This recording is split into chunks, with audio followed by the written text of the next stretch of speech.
Pemirsa, ini adalah segmen terakhir dalam Prime Time Talk kali ini dan saya akan kembali ke Pak Mukhlis Patahna untuk menanyakan belajar dari kasus ini prosedur seperti apa yang seharusnya ditempuh agar kemudian di masa mendatang tidak ada lubang-lubang atau tidak ada persepsi yang kemudian bisa menjerat salah satu atau dalam hal ini instansi ketika melakukan pembelian lahan. Pak Mukhlis. Ya, jadi kalau masyarakat pada umumnya mau melakukan jual beli, ya itu tadi kembali kepada kesepakatan. Bisa dibawa NJOP, bisa berdasarkan NJOP, bisa juga berdasarkan nilai pasar setempat. Tapi kalau instansi pemerintah akan melakukan transaksi, tentu ada tim penilai yang menentukan itu. Tidak bisa tidak, karena kalau tidak ada tim penilai yang sudah ditentukan, itu menimbulkan kasus-kasus seperti ini dan akan berulang kembali, Mbak. Oke, baik. Terima kasih Pak Mukhlis. Saya ke Pak Yasin. Pak Yasin mengacu tentang apakah harus ada tim penilai atau tidak. Di sini Pemprov DKI menggunakan Perpres nomor 40 2014 yang mengatakan kalau tanah di bawah 5 hektar bisa dilakukan langsung tanpa harus ada tim pengkaji. Itu yang benar yang mana, Pak? Ya, tapi langsung itu kan ada prosedurnya. Langsung tetap harus ada prosedurnya. Ada prosedurnya, ada termasuk ada kajian. Oh, oke, ada kajiannya juga.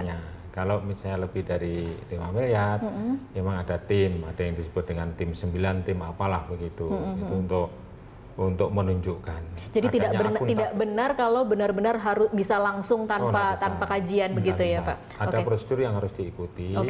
Karena itu juga ada aturannya. Artinya tahapan-tahapan di dalam melaksanakan pembelian secara langsung itu yang tidak harus melalui pembentukan tim tadi. Oke, saya ke Pak Lisman. Terakhir Pak Lisman, ada permintaan dari BPK untuk kemudian menjual kembali agar kemudian nilai yang dinilai seperti kerugian negara 191 miliar sekian itu bisa kemudian diselamatkan. Menurut Anda bagaimana dengan permintaan ini?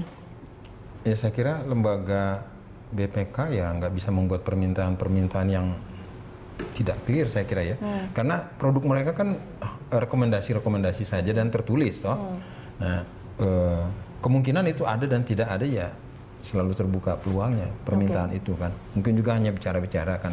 Tapi yang pasti menurut saya memang kasus ini menarik karena mempertemukan lembaga-lembaga yang concern tentang penegakan hukum. Tetapi di sisi lain kita harus lihat tugas dari gubernur adalah memberi pelayanan sebaik-baiknya. Nah, di mana nanti letaknya, apakah dia kesalahan atau pelanggaran kan gitu ya. Ini akan menarik untuk ke depan kalau menurut saya ya. Gitu. Oke, baik. Terima kasih. Ya, silakan Pak Yasin. Kalau itu sudah TLHP, itu harus ada tindak lanjut. Jadi BPK tetap punya kewenangan untuk nagih tahun per tahun sebelum tindak lanjut itu dipenuhi. Misalnya kelebihan bayar, maka atas kelebihan bayar terhadap misalnya terhadap pegawai, entah itu tunjangan kinerja atau uang makan, maka harus dikembalikan.